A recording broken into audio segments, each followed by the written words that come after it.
2025 would be the year of efficiency, because what we have seen that we have in the era of automation, at the same time we are also looking towards the generative AI, which we are also calling the AI kind of level. So in that arena, I would say the businesses are also eyeing towards the efficiency. Obviously, the businesses, when they're thinking that they have to upscale, and what is the kind of understanding to upscale a business?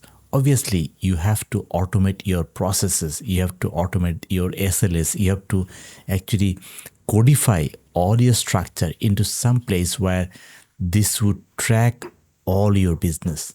And that is why most of the people are also looking towards like how to migrate to ERP. And also these days, what we are seeing, there are trends. There are also trends they're actually coming towards the ERP. And one of the good trend what I've seen, that the two-tier ERP is also coming into scene. That when you support your present ERP structure, where we have seen that if you really want to support your back-end processes, like if you talk about the accounting, human resource, procurement, and also manufacturing, at the same time, if you talk about the front office functions, the automating the sales forces, automating the kind of like marketing automation, at the same time automating the part where you could actually reach out to your customers. So how do you deal with all these things when you come to an understanding that your single ERP would solve it? And that is what actually this two-tier ERP comes in. The two-tier ERP would be a kind of like a breathing kind of thing, like it would help us to actually upscale a business. And then why do you talk about this two-tier ISP? Obviously, if you consider that, like I have a corporate headquarter, and my corporate headquarter would also have a proper function of accounting and other thing, which is a core function. So obviously the corporate headquarter would be running with a tier 1 kind of ERP, and this tier 1 kind of ERP would serve best for the corporate headquarters structure.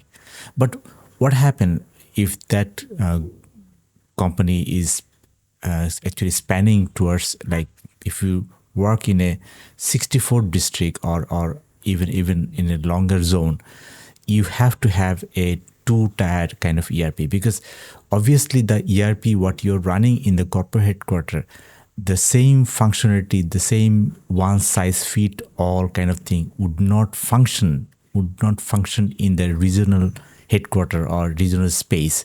So that's why you might need a tier 2 ERP in your regional office or headquarter.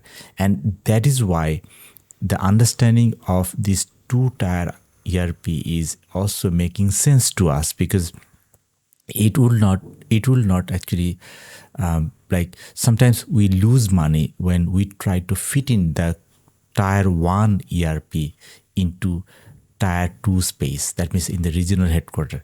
And that is why we talk about the current trends, that why the ERP is also talking about the two-tier, because a single ERP could solve, that means a monolithic ERP could solve all our problem.